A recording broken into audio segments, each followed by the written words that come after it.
My name is Dave Hollenbach, the host of From Embers to Excellence, a podcast that explores the many facets of leadership from the perspectives of some amazing people. We discuss the triumphs and failures that have shaped our lives and our leadership philosophies. I've found that it isn't whether we fail that defines us, but when we do fail, how we respond. Leaders dust off the ashes and use their failures as fuel to work harder and as lessons to come back wiser and stronger, more resilient, more determined, and more committed to excellence. Today I'm talking with Stephen Anthony Michel. His friends and followers on social media know him as SteveO. He is an alumni of Colorado State University, where he earned his bachelor's in social work. He went to school there for 5 years, playing football, outside linebacker. He was recruited out of Jones High School in Central Florida, where he grew up. Uh, got a full ride scholarship out to Colorado, and from there made the decision to become a firefighter. And for the last 4.5 years, he's been with the fourth largest fire department in the state of Florida. It just so happens that he grew up in Central Florida in kind of a pretty rough neighborhood. It's known as Timber Scan. You could Google it. It's a little bit of a notorious neighborhood in Central Florida. Um, Steve-O has 7 siblings. He is the third oldest. He has 2 older sisters, and the rest are younger. Now, his parents originally are from Haiti. Unfortunately, after his parents immigrated from Haiti to Florida, Steve-O's father passed away when he was 4 years old, when Steve-O was 4 years old. And his mother did an amazing job raising him. And we're going to hear a little bit about his life growing up and really what has shaped him. I've known him for a few years now, and I follow him on social media. He has a beautiful family, and just what an incredible person, which is why I invited him to be on the show. And let's welcome Steve-O. Thanks, man. Thanks for coming on the show. No problem, man. Thank you. I appreciate you having me, David. I really do. I So, appreciate it. so tell me a little bit about your life growing up. Um, did did your mom move to Timberscan after your father passed, or was that where you guys lived your entire life?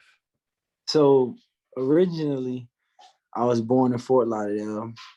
When I was roughly like 4 or 5, my mom and my grandma moved to the Central Florida area.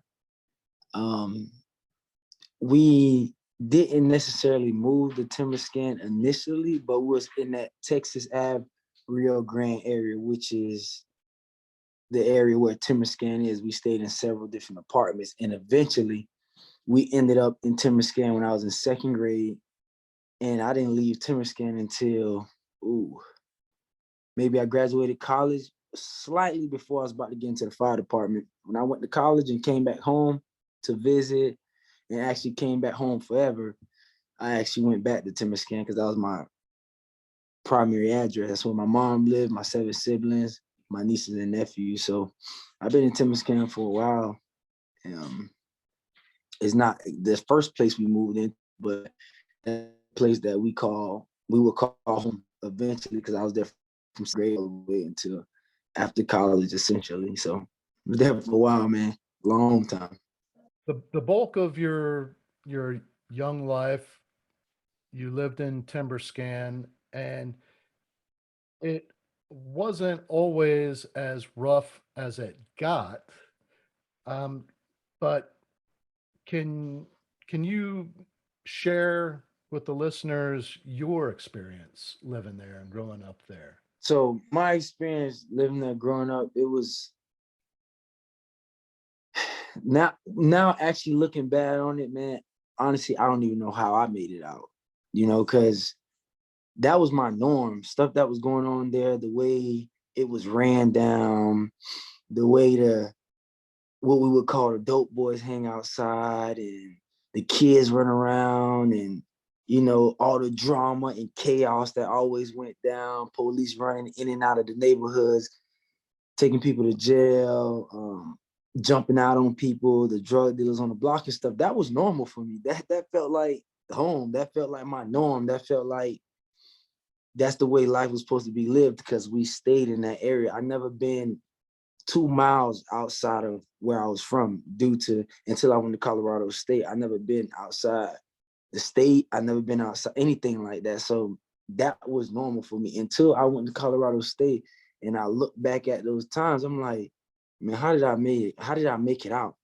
I was a young kid walking from at least 4 or 5 miles from practice to timber scan because my mom either didn't have a car or she was working and it just was a lot going on. And walking into my neighborhood, you see all the dope boys on the block, the drug dealers, police running in and out. The neighborhood just ran down. It's like a slumlord area. You can't contact the rent or the mortgage guy because the person that owned the home, due to if they go in there, he's gonna get robbed. Back then we didn't have Cash App, we didn't have Zelle, we didn't have none of those resources to where you can give. You don't have to do face to face. Back then, they had to show up to the front of your house and collect the check, collect the rent, collect the mortgage, whatever the case was. And those guys get robbed. Like that was the lifestyle. The ice cream truck didn't come to a certain time. They came only when there was daytime. The pizza man used to get robbed. Like it didn't matter who it was. And it was so bad that my friends would stay outside the neighborhood and be like, look, my mom told me not to go in. I gotta wait for you outside over here. I'm like, what? But to me, I'm like, this is normal to me. Everybody know me. Everybody knows SteveO. I'm one of the good guys on the block. I played sports, so I was well respected. So walking in and out of the neighborhood wasn't an issue. But when my friends started not to come in there or they just wouldn't show up to my house or anything, I'm like, man, what's going on? But that was my norm, and most of the time people lived there for free. It was so ran down. Like I remember I posted one day, man, I came out of college and I just recorded timber scan, just walked around and just recorded. Cause everybody in college is like, man, I wonder if where you from is that bad. I'm telling you, man, just because I walk around with smiles and giggles, I got here on a full scholarship and I'm kind of good and I got good grades or whatever the case may be. Life, it wasn't never this easy. When I go back home, it's a totally 360. It's totally different. I'm looking over my shoulder. I'm making sure that I'm on my P's and Q's. I'm making sure I'm not in the area where I get jumped out and just go to jail just because I'm hanging around the wrong people. And those are my boys. So when I come home, it's like, nah, leave the football player alone, man. We can't have him around. And although it was that bad with a lot going on, those guys protected me because I was doing things that they never done. I was doing things when I played football, when I made it out, I was doing it for the people that couldn't do it. And not couldn't do it because they just wasn't capable. It's just mentally. Being trapped in your environment, that's a real thing. Thinking that this is the only thing that that is real. Is people think that is mental health and stuff like that is definitely a big deal, but being trapped in your mind and thinking this is all that that's the reason why people don't make it out. It's not because they don't want to. I guarantee they don't want to live that way, but that's the only way that they know, and they just get it that way. And I'm not saying that selling drugs and trying to provide, I'm not saying selling drugs and doing bad things are wrong. It's good. It's not good at all. But those guys is doing it just to support their family. That's the only thing that they knew how to do. And little kids, like where I'm from, little kids on the block learn how to shoot a gun before they even knew how to read. You want to know why? Because I was one of those guys. The big homie on the block was like, hey, shoot this. I shot it. And I tell you what, my grades was not good in school. I couldn't get in front of my class and read a sentence. and I knew how to hustle before I even go to a library, before I even go to school. That's the way I was taught. And I didn't have my father around. So my mom essentially raised me 100%, but she wasn't around. She had to go to work. I had to go to school. I ran around on the block. The streets raised me in a sense. A lot of the things that I learned from that I do now, because every negative situation, you can take something positive away from it. Like outside of selling drugs, I took out that hustle mentality. Instead of hustling to sell drugs, I hustled to make it out. And that's the way I live my life now. It's just like when things go sideways, I think about that hustle mentality. And also, although the drug dealers on the block wasn't doing the right things, we look up to those guys. Those are our big brothers. Those are our dads, and they took care of us. So when I made it out, I was like, you know what? I'm gonna come back to my neighborhood and help those. If it's not my neighborhood, that surrounding area, that 2 mile radius right then and there where I know everybody. When I jump off the truck, man, they're like, SteveO, man, what's up, man? I remember when he used to be on the block, he used to smoke with us, he used to do this and do that, but that's what I knew, and it's like a third world country and there's potholes everywhere. The water, the lake in the back, it's so bad that the lake in the back run into the neighborhood. When it rains, you've been there. When it rains, it's a Yeah. flood. You're looking at like you think Hurricane Katrina came through there, man. And in all actuality, man, I hate to say it, 33rd was the only view that we had, the Orange County Jail. So if I'm looking at that, to be cool, it's like, man, I want to go over there. I want to be in the county jail. That to earn my stripes, or to be the big badass on the block. I want to go to the Orange County Jail. How can you fault me for thinking that? When I wake up, the first thing I see outside of the sunset is the Orange County Jail. I'm not seeing a stadium. I'm not seeing anything that has some significance of importance that I'm like, I want to do that.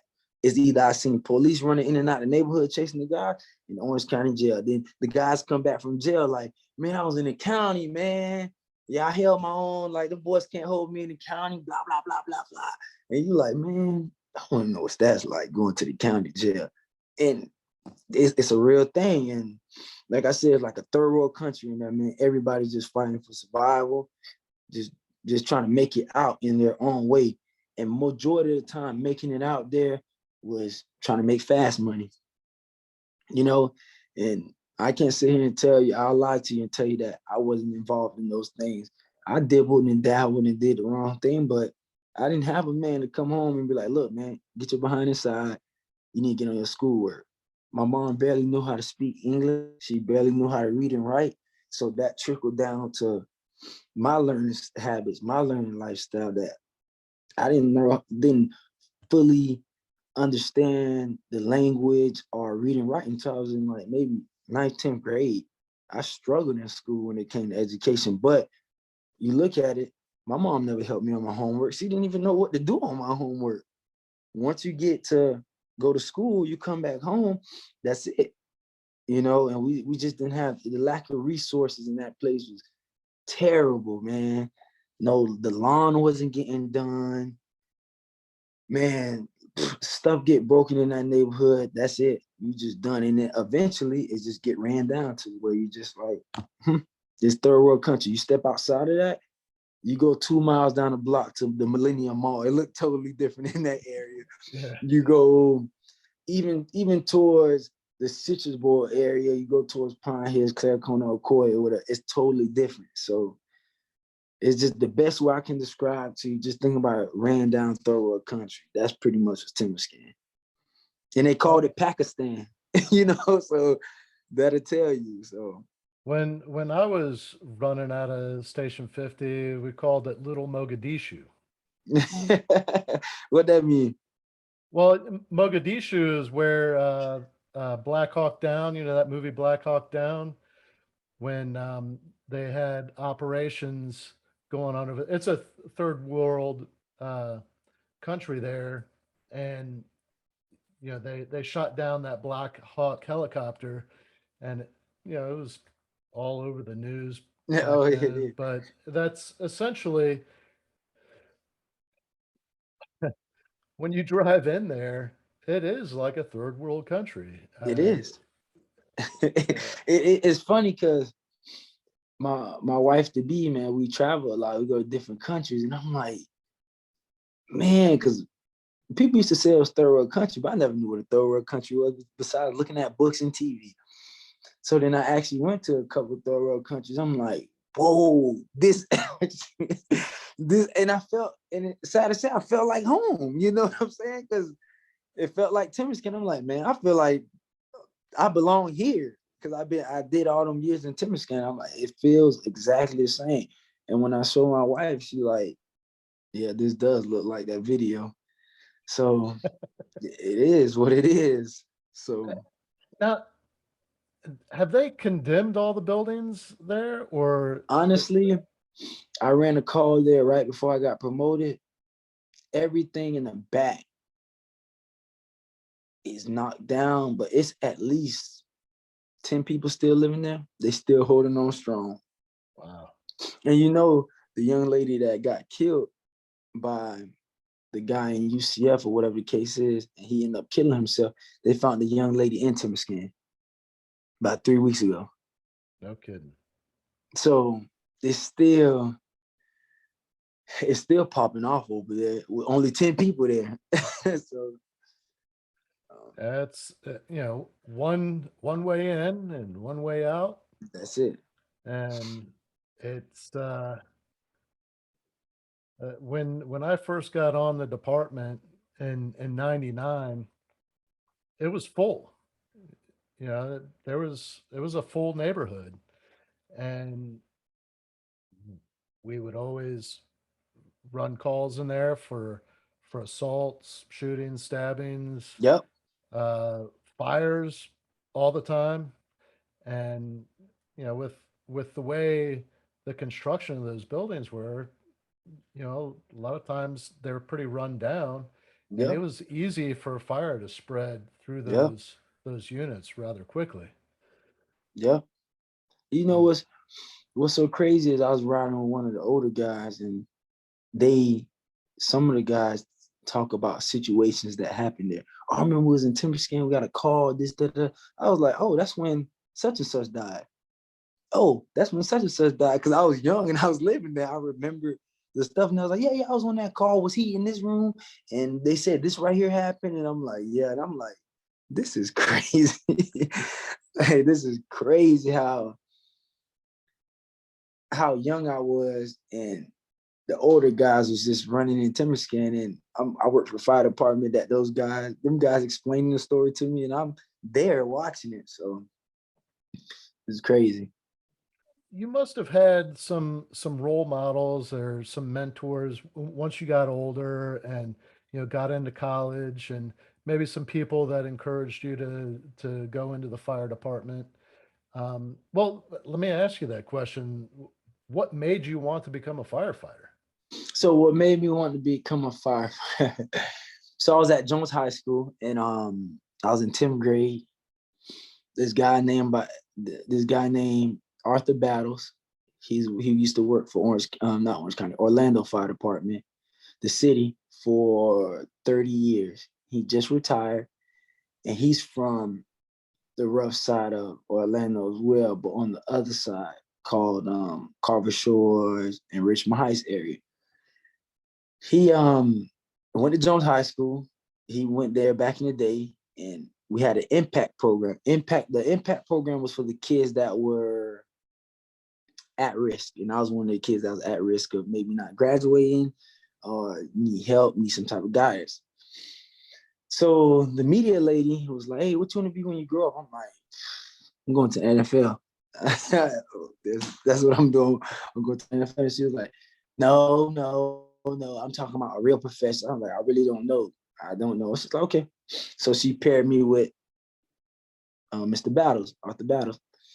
Arthur Battles, like, "Hey, what you think about the fire department?" I'm like, "What? The fire department? Man, I don't want to do that." So then we gained a relationship. He'll come see me every Wednesday. Every Wednesday we'll talk. He's like, "Hey man, can I come pick you up this weekend? I want to take you to where I work, where I used to work at." I'm like, where? The fire department. I'm like, okay, whatever. He took me to Station 1 downtown, man, and I was hanging with the fellas. I walked in there just like any old kid that goes to the fire station, see a truck. I'm like, whoa, I'm in 10th grade. I'm like, this is what you used to do? I'm like, yeah. So, and there's a whole bunch of guys walking around. And what really sold me was some of the guys played college football, college baseball, college basketball.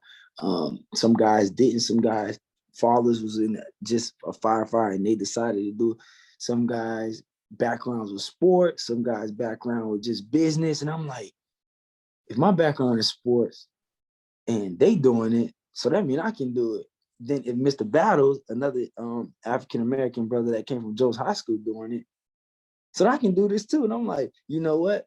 If I don't make it to the NFL, this is what I'm going to do. Tried out to try to make it to the NFL, did a pro day and everything. Things didn't go my way.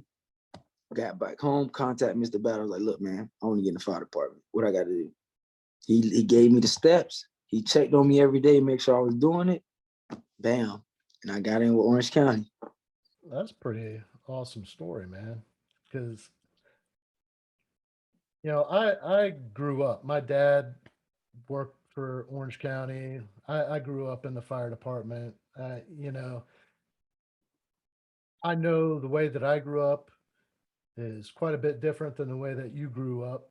Mm-hmm. And the influence that my dad had, he used to go to the elementary school that I was at, or the middle school, that kind of thing.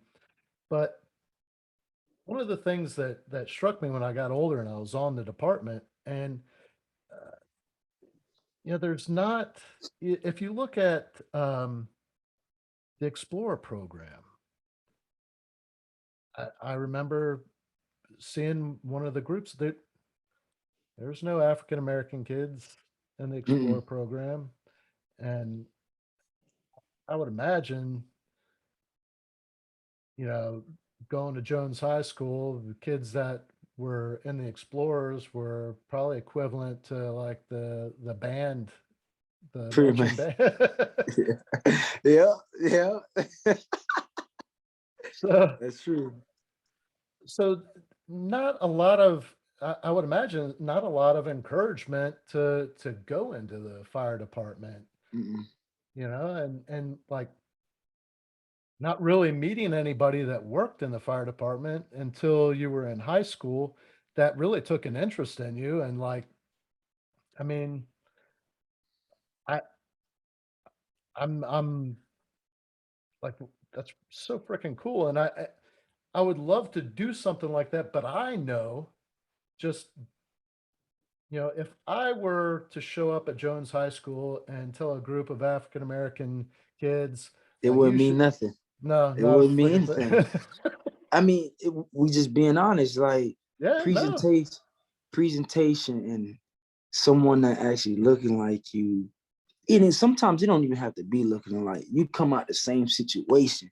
Like, oh man, his dad passed away when he was young, and he don't have a father figure. He still made it out. It's those small little nuggets of your story that relates to people that be like, you know what, man, I can do that. Like Yeah. I seen a fire truck running in and out of Timber Camp all the time. I'm walking home, and I just look at it like, oh, okay, whatever, And when they was in Timber Camp, it just honestly, it's just a whole bunch of white men jumping out of the truck, Yeah. white nice men that's like that want to help you.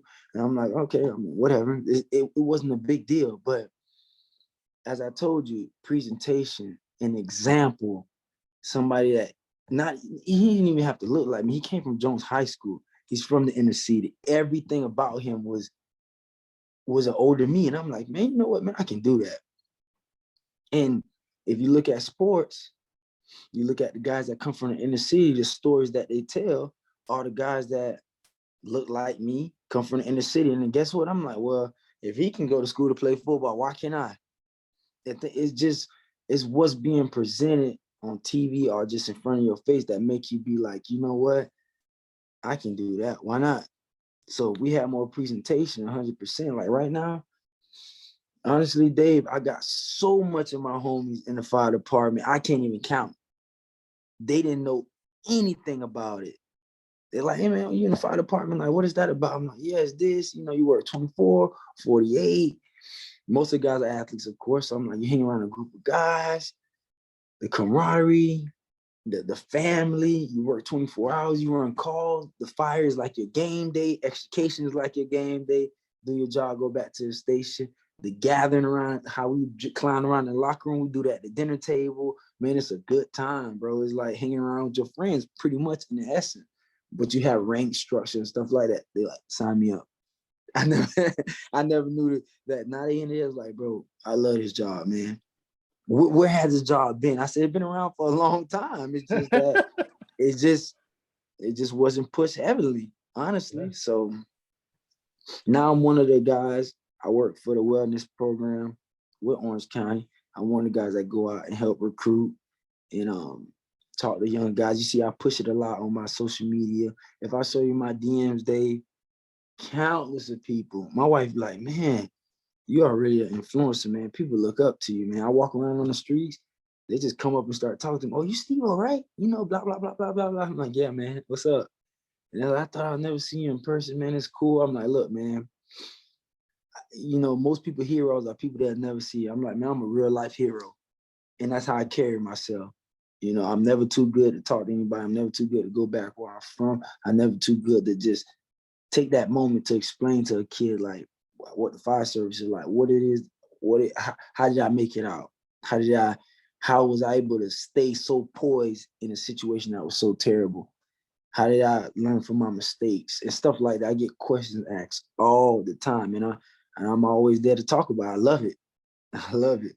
Because I'm a real life hero. Everybody look up to LeBron, but you're not gonna see LeBron probably, you know.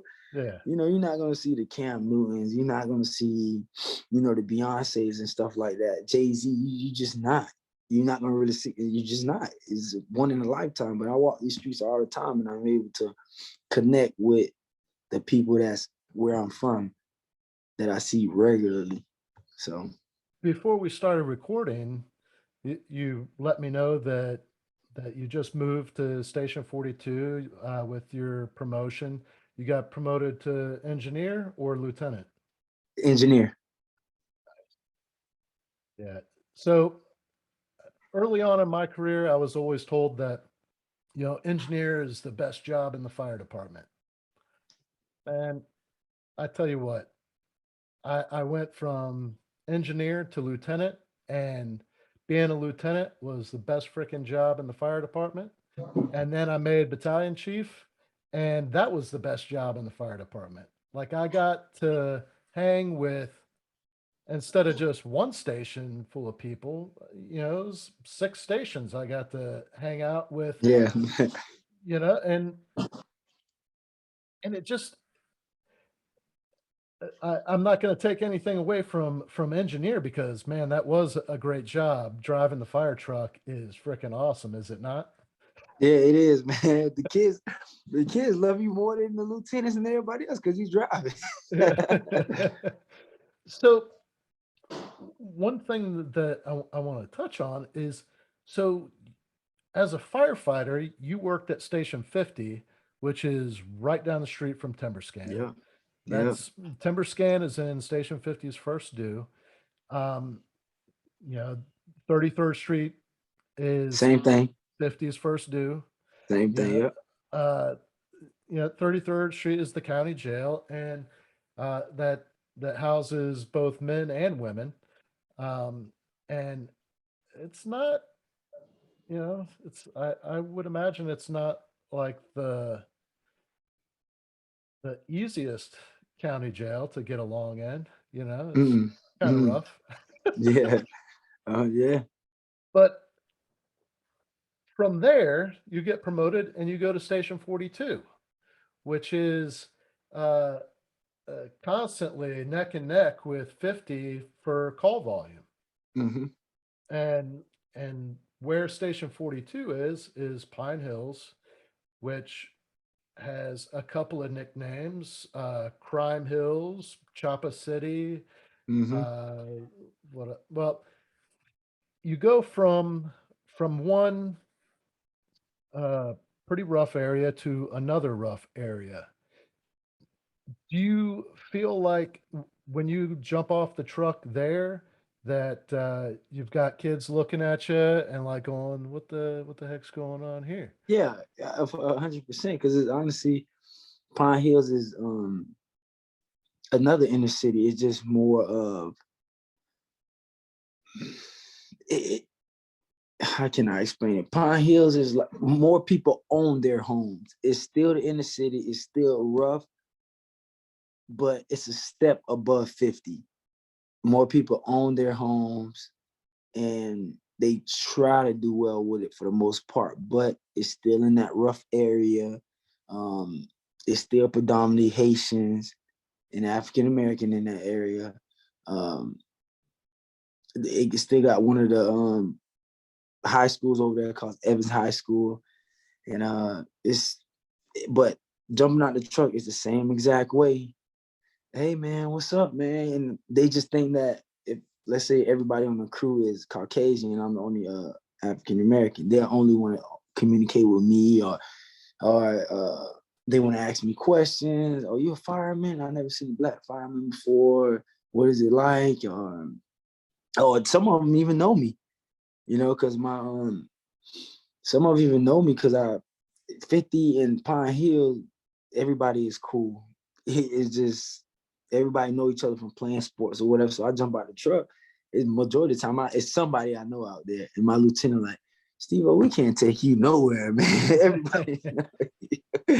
I'm like, yeah, and sometimes I don't even know the people. They just like, what's up, Steve? I'm like, hey, what's up? And they just like, man, you just famous around here, man. Everybody just love you. And I'm like, and I'm not above anybody, man. I'm humbled. I speak to everybody like, hey, what's up, man? Hold a conversation with them. And I might not even know them from Adam and Eve, man. I don't know them. And I'm okay with that. That just let me know the type of energy, the type of aura that I have that people look up to. And I just walk in those steps and try to, lead others to show them that you can make it out. So And it's an there honor.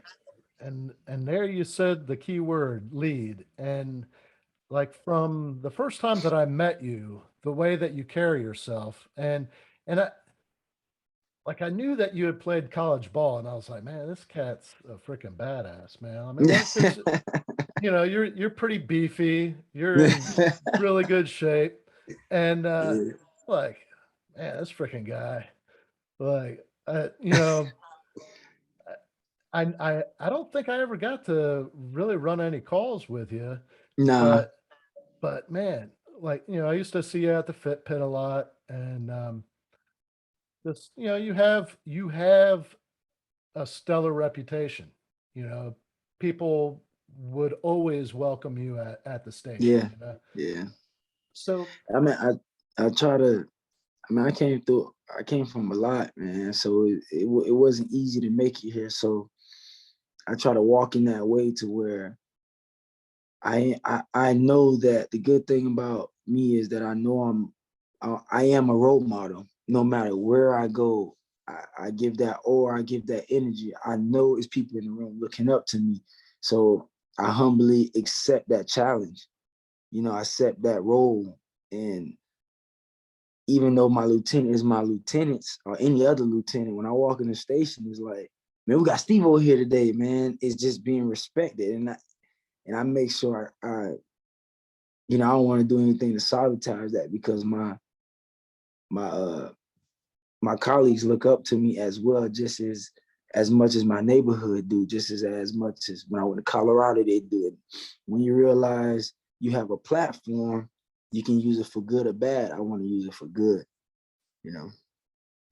Mr. Battle was one of your mentors. Are there any other mentors that really kind of shaped your work ethic and Yeah, so Mr. Battle is like, it's two guys that 50% were Mr. Battles and 50% was this guy named Boris Jackson. They call him Bojack.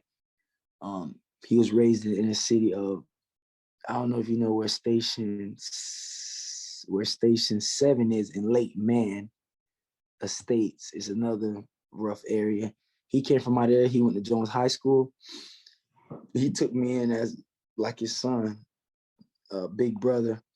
I was at Jones High School. He was my head football coach, and I didn't have the grades. I got kicked off the football team because I had a 1.9 GPA. And he was like, look, man, I want to help you out. I will let you come to my speed camp for free, as long as you get your grades up. And then since then, me and him been rocking and rolling to this day, man. I get advice from him with women, life, credit, finances, just the next big step I'm taking in life. I don't have a father.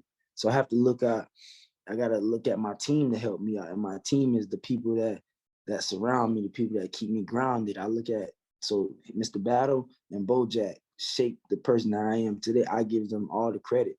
You know, obviously my mom and my family, but when I step outside of that, as males, those two guys, they get it hands down.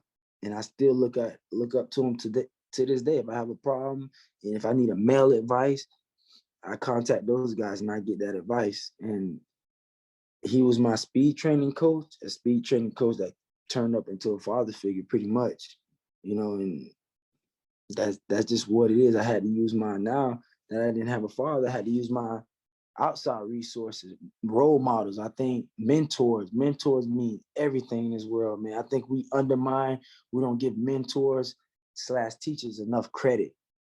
You know, those are the real heroes. Those are the ones that change kids' lives when the parents can't, or, you know, they going through rough situations to where the parents just not making ends meet. They're not, whether it's the environment, whether it's the parent is out on drugs or whatever the case may be. The next best thing is a mentor or a teacher, because you spend half of the year in school and the next half you spend at home, in a sense. So So what year was that? Was that your that's sophomore year? my that was my that was my freshman year going into my sophomore year. So you were ineligible to play, and I Yep. guess he took you to the side and said, "All right, hmm man, you got to get your shit On the together." on the father athletic side, he took me in.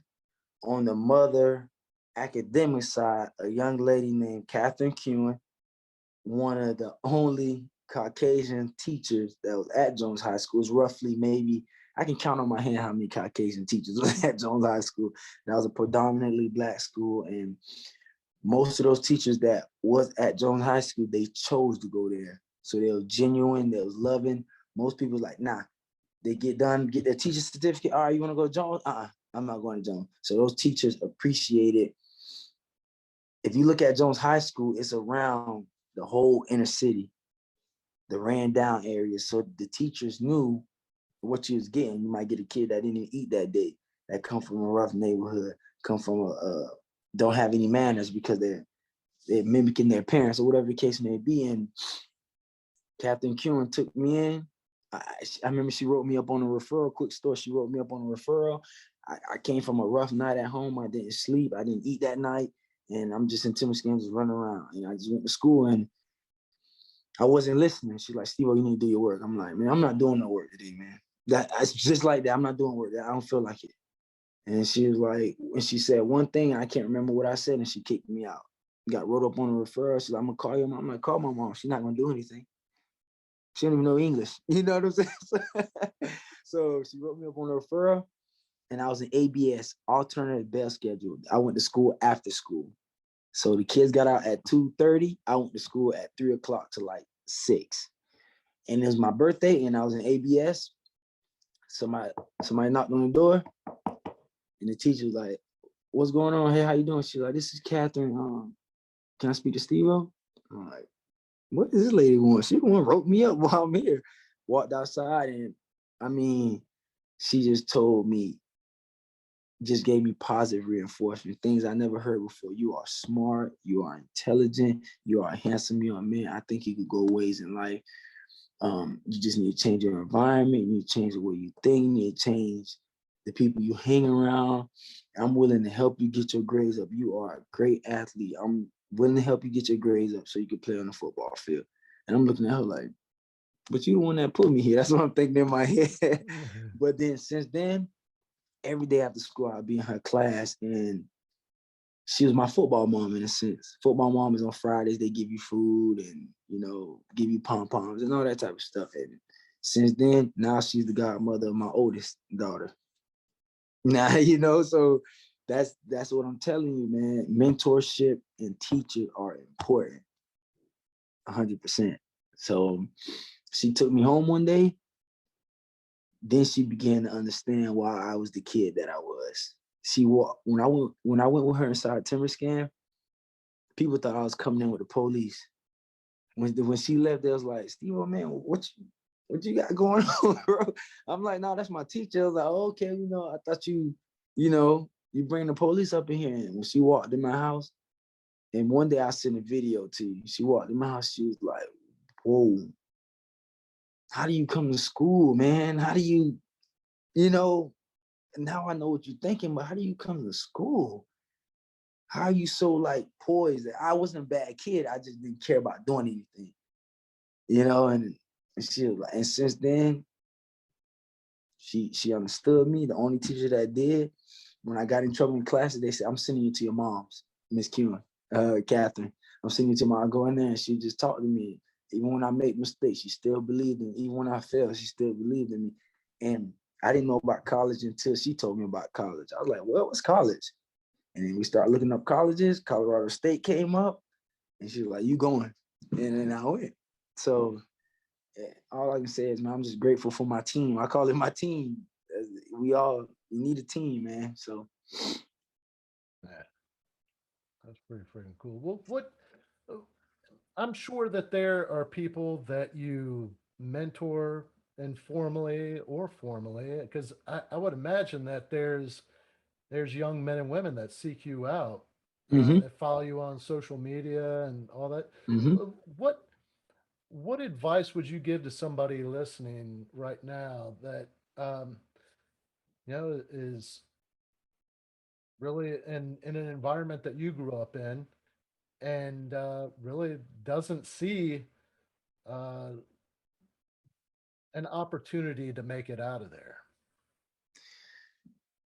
The advice I tell them is you have to put yourself in uncomfortable situations. And those uncomfortable situations are, it might be education. You're not good at reading. You're not good at math. Uncomfortable situations might be, your parents might not be the greatest parents to you, but you go to your teacher and like, "Hey man, I need help." You can't fight this battle alone. You can't. And in some way, like your environment is a demon. Is one of my demons that I was fighting with every day. It's trying to pull you back. It's trying to pull you back, and you have to understand that, as we said before, when you fall flat on your face, you have to get back up. You have to know that you can see yourself in those type of professions that others are doing, that come from a good background, that has, family tradition setting them up as life goes. I didn't have that. You have to play the cards that the hand that you are dealt, and play checkers, play chess, not checkers. And most importantly, you have to make great decisions. I couldn't have made it if I didn't make good decisions. I'm not saying that you're not going to mess up. I'm not saying that at the end of the day, you're 15, you're 14 years old. You don't have that cognitive, great decision-making skill. But that's when you reach out to those that are willing to help you. Don't be so, "Oh, my mom and my dad hurt me, so I'm just gonna push people away from me." Nah, you have to heal. You have to open up and allow those to see the best in you, see more than you see in yourself, because it's tough. It really is, man. If it was easy, everybody would do it. And people that don't come from the situation I come from, the first thing I always say, "You did it, SteveO. Why they can't do it?" I'm like, it is not that easy, dude. It's not. Just the same way that you couldn't be an athlete because you can't do it. Just the same way that I probably wasn't a straight A student. It's only a 2% of people that can make it out. And I was like, you have to understand that where you come from, shapes the person that you are. For example, you, Dave, your father was a fireman. You went to go see him. He brought you to the firehouse. Like, people are not getting that on the regular, man. You know what they getting? Their mom rolling up a blunt in front of them. Their dad rolling up a blunt in front of them. Their dad carrying pistols. You know, that's what I saw. That's what people from the inner city is seeing. So it's like, well, if they can do that, you know, instead of purchasing my first book, I'm gonna purchase my first gun, you know? And that's just presentation is everything. And we know that it's wrong, but you get so deep into the game with maybe a felony, 3, 4, 5 felonies that you like, oh, this is me for the rest of my life, you know? And the advice I give them is you gotta stay strong here. You gotta put yourself in uncomfortable situations. You gotta be able to look at your homies and be like, look, man, I don't care what y'all doing. I'm trying to make it out and keep going. Because to this day, I got homies that was like, man, I should have just kept doing what you was doing, bro. Even when I used to tell you, let's get practice, you like, nah, bro, I'm going to practice. And that time that I didn't go to practice is what got me in this situation that I am today. I got homies doing life. I got homies doing 30 years. I got homies that are dead. I got homies doing life, and they still call me today like, man, I could just did what you did, bro. I don't know how you did it. How did you make those good decisions? But you did it, man. I just got focused. Once I realized I can do it, once I had that team behind me, like, look, man, I come get you. I'm like, okay. You know, I wasn't like, man, you know what, man, I don't care. They don't care about me and stuff like that. Nah. When I couldn't do it, when I felt like I wanted to give up, I lean on those that's around me to pull me out. But it's just the decision making skill, and that's a hard skill. Even adults don't even have that skill to make good decisions. That is a hard skill to have, making great decisions. And making great decisions, put myself in uncomfortable situations is what got me in today. And knowing that I am not that person that I was yesterday. You know, I'm not that person that I made that mistake, but it is what it is. I'm not that person. And that's okay. You know, you look at stories of other people that's higher up in life, that's doing very well, that holds some type of value that people respect. They'll tell you, man, you're gonna fall flat on your face. But how are you gonna respond? Yep. Is your situation can either want you to do more or hinder you as a person. Like not having my dad around, you talked about my family, not having my a family around. That's why I'm a family man. I love my girls. You know, I'm like, I always gotta be there. Not having my mom at my games and stuff because due to certain circumstances, I show up to all my kids' stuff. You know, so it's either what you've been through is gonna help you, or you just gonna use that as an excuse. I didn't have my dad around, so how am I supposed to love my kids? That's just an excuse, you know? I didn't have this around, so that's why I didn't make it out. You have to make a way out of no way. And the cards that you are dealt, those jokers, you got to turn them to aces. It is, turn them all to aces. So those are the advice that I give them. I'm like, I didn't do nothing. I don't have any, I'm the same person just like you. I put my pants on like you. I put my shirt on like you. I have to go into these professions just like you. I have to work out just like you. If I'm trying to be an athlete, whatever. The only distinguished factor that I have is that I just didn't quit. I just kept pushing. I kept pressing. Fell on my face, wipe the dirt off. It's all good. And I know it's gonna happen. And I carry that same model now to this day. It works. You keep banging at the door, it's gonna go down. I promise you. And that's why I tell them you have to keep knocking at the door, knocking at the door, knocking at the door. And I always tell people, I always leave people with this when I go out and speak. Whoever you look up to, no matter who it is, Google them and look at their life story and see what they've been through to make it out. Everybody has some type of trial and tribulations that got them to where they're at today. There's nobody in there that made it out. That's the 2% of the world that's gonna be like, yeah, I just woke up and it just fell in my lap. Nobody gonna say it. They're gonna tell you they lost sleep, they lost family members, they had rough backgrounds. Maybe their mom was on drugs, their dad was on drugs. Maybe their parents wasn't there at all. They was foster kids. You're gonna see something that's like, you know what? I'm not the only one that's fighting this battle. So if they can do it, I can do it. So One thing that I would say I've interviewed a lot of different people on this podcast, and where I grew up right around the corner from Station 41. You Okay. know, I Lockhart, had yeah, and so there's Edgewater. yeah. Well, actually, like as a crow flies, one block from Station 41. Oh, okay. So right off Addison over there. So that's where I Hmm. grew up. I had friends, that I played sports with that lived in Eatonville, some that lived over on Paramore.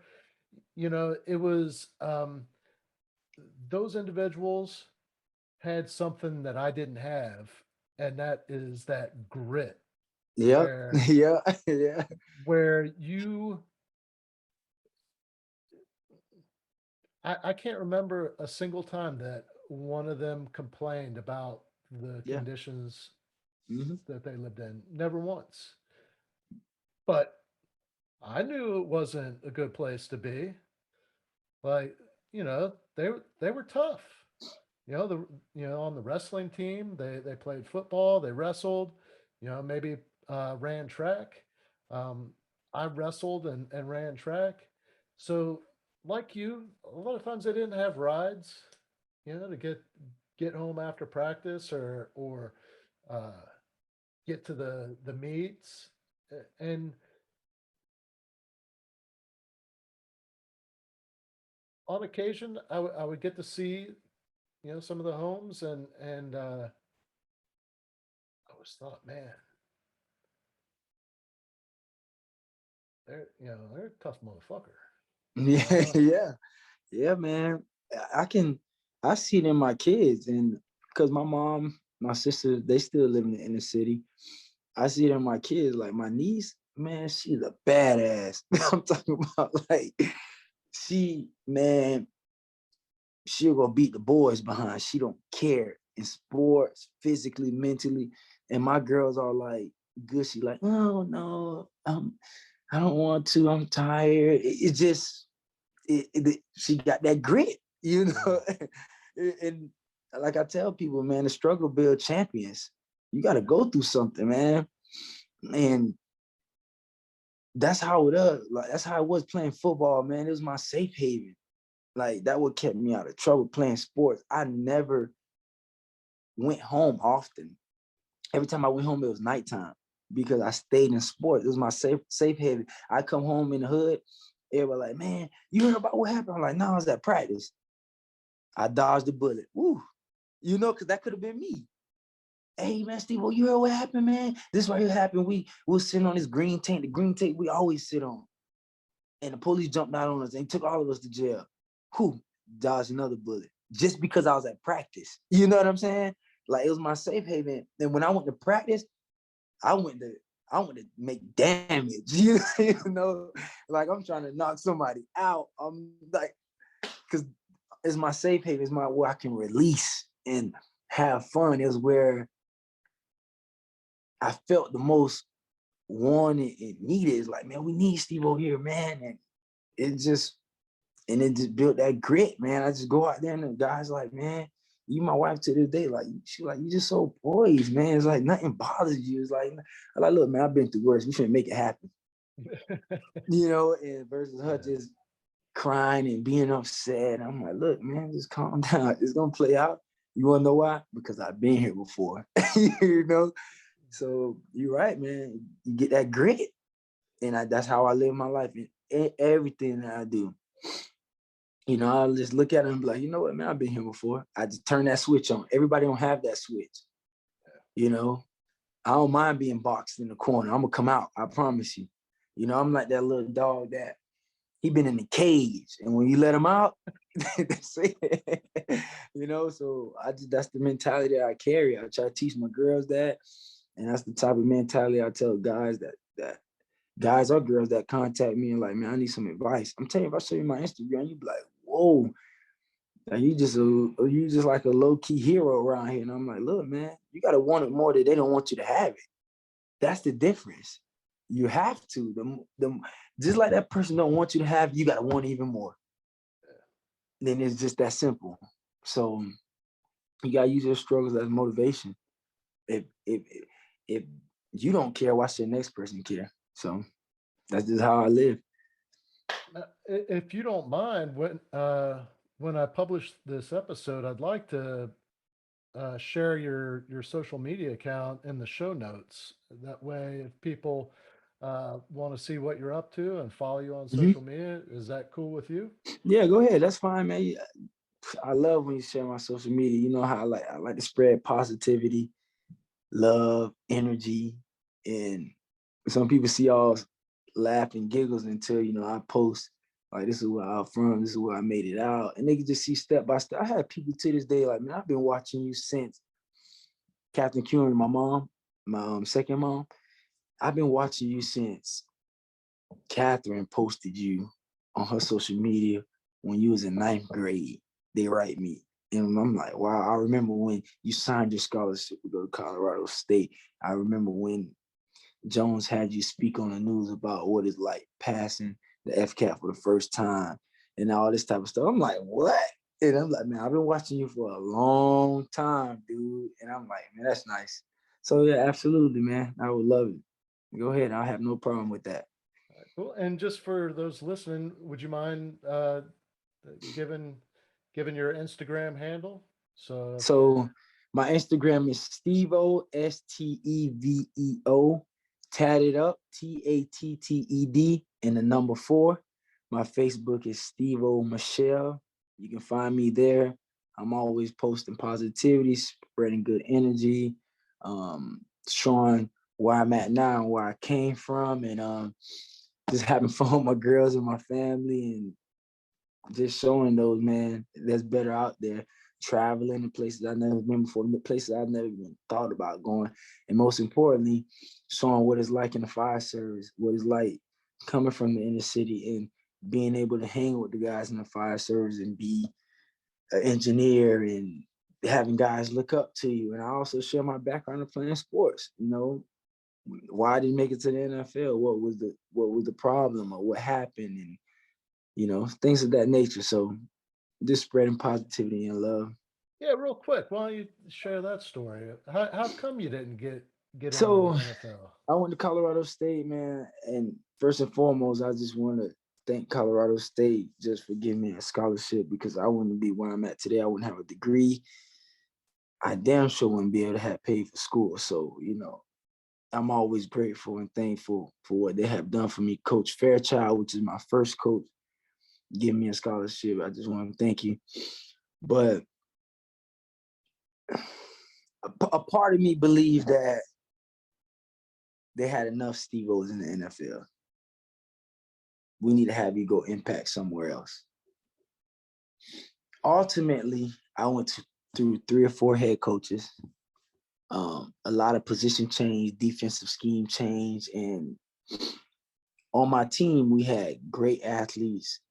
We all shared time and stuff of that nature, but I played out of position my last year. They had me rushing off the edge as a most of the time, somebody that's coming off the edge is your bigger 6'5" fast linebacker. That was me. I was fast. I was good, but I was 6'1", 230 going against 6'6", 330.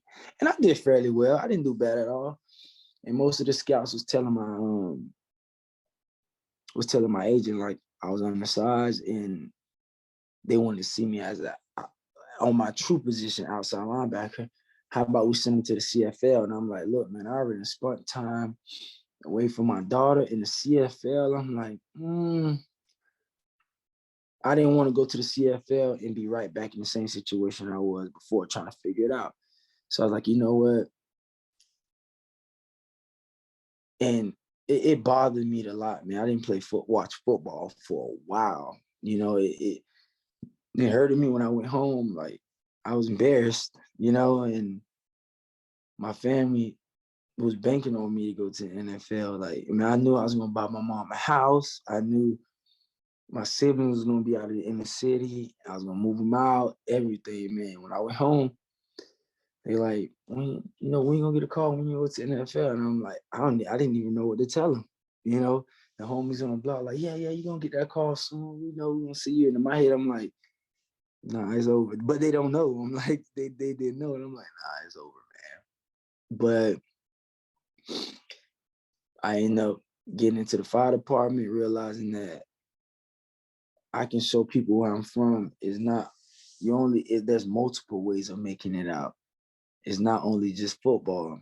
You can be a doctor, you can be a fireman, you can be a nurse, you can be a person, an entrepreneur. Like, it's multiple ways to make it out.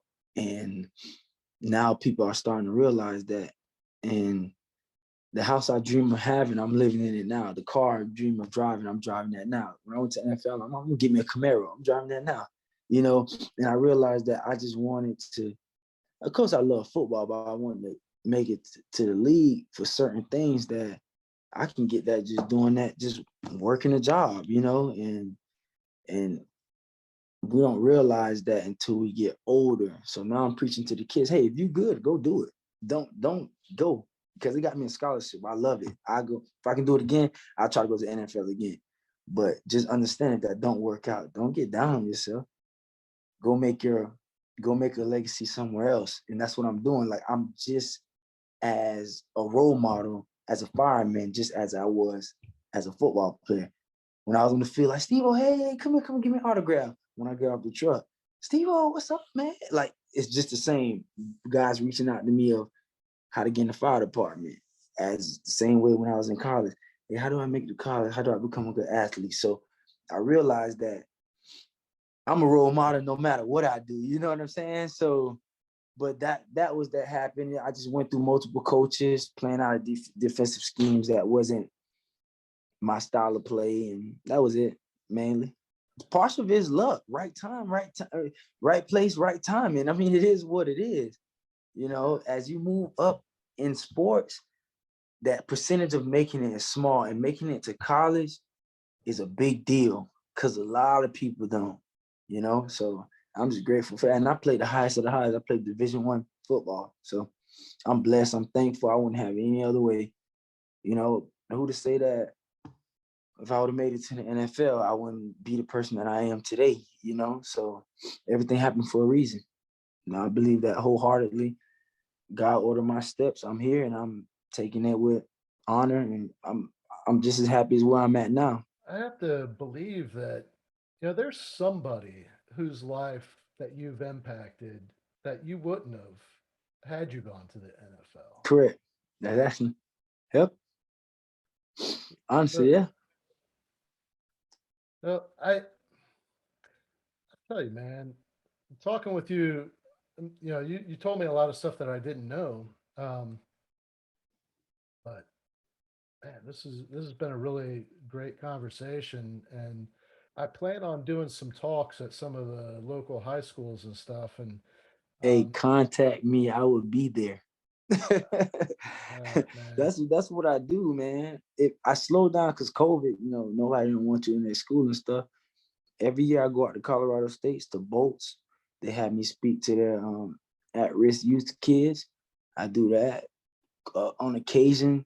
Just how we zooming, teachers, regular normal, just teach. I don't even know. Hey, you might speak to my class? Okay, cool.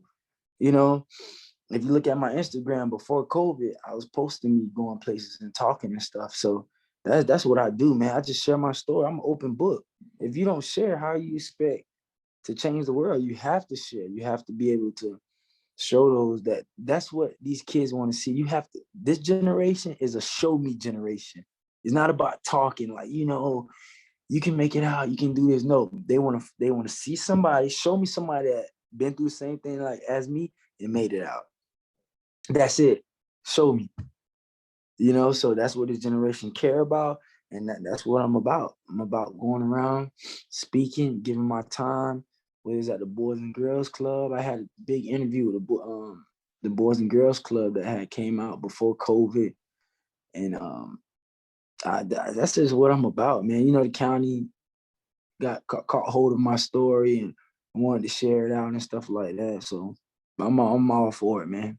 There's my message, of leadership and really, you know, not being afraid to fail, because those are opportunities to learn and make yourself better, come Yeah. back stronger and harder. And without those failures, without those stumbles, you don't become you don't become the great person that you are meant to be without learning the stuff that you shouldn't do. Yep. And I tell you, I I I like to talk about leadership and personal ownership, um, personal responsibility, and that sort of thing, and telling kids that, or young adults, that um, they have to believe in themselves. Hmm. And I know that when I'm talking, there's a certain segment of the audience that completely tunes me out. And I mean, I know it. Uh, I'm just another white guy, you know. Yeah, yeah, yeah, yeah. Yeah, I get you. So, um, if there is an opportunity to where you can speak truth to the kids that don't listen to me, um, I- what an impact that Yeah, could have, you know. Um, yeah, man. Yeah, so I like to tell them too, man. The lesson is in the journey. I care less about the reward. Of course, I'm gonna celebrate, but call me crazy, man. I love the journey. I love the struggle. I love the obstacles, the hoops that you have to get through, and then when you finally make it, you like, dang, man, that's what you learn from. You don't learn from the reward. I mean, you just don't. You learn from the journey, going through the valley. yeah. Fighting and crawling out, man. All the times that you shed tears and you got up and was like, you know what, I'm about to keep fighting. That's what you learn from. And I would encourage everybody to follow you on social media because um, I follow you. I love the pictures that you post, you and your family. I keep on thinking that you're going to post something that you signed some big modeling I need contract, to. and That like would be awesome, man. those pictures that you post with you and your wife, man, it's freaking awesome. Heck yeah, man. That's my wife right there, man. We just trying to show people that she come from the inner city as well, that it's all right. Just you still can come together, you still can have a family, even though family wasn't written or a traditional thing growing up. You still can do it. You just gotta make it happen. Like I tell you, you gotta play the hand that you're dealt. You gotta turn that bad hand into a good hand. That's all it is. Well, Steve, and I really appreciate you coming on and talking with me. I know that the audience is going to get a lot out of this, and you know, I, I can't thank you enough, and thank you for the service that you provide to the community because not everybody can hang in those tough firehouses, man. Nah. Hey man, it is tough, but I just know it's a bigger purpose, man. When I want to give up and just leave because it's busy, I'm like, you know what? I'm doing it for something bigger than me, you know. And if those that helped me out in life, they told me, you owe me one thing. And I said, well, what is that? To do the same thing that I've done for you, reciprocate that back. And I said, okay, I sure will. If it's working at the busy firehouses where I can impact somebody, that's what I'm gonna do. They said, I don't want no money. I don't want no spotlight. I don't want to be recognized. I just want you, the same thing I did for you, you do that for the next SteveO. And I just said, okay. Awesome, So man. And thank you so much. And we'll stay in touch. yes, sir. Man, thank you for having me. And it was awesome, man. Let's do more projects together. All right, man. Sounds Yep. good. Yes, sir. Thank you for listening to this episode of From Embers to Excellence. Please like and subscribe to my YouTube channel. Follow me on your favorite podcast platform and visit hollenbachleadership.com for additional content. My goal is and always will be to add value to as many people as possible. So if I can be of any assistance to you or someone you know, please connect with me via email or on one of my social media accounts, linked on the homepage of my website. Remember, our failures don't define us unless we let them, and the only true measure of a leader is the success of their team.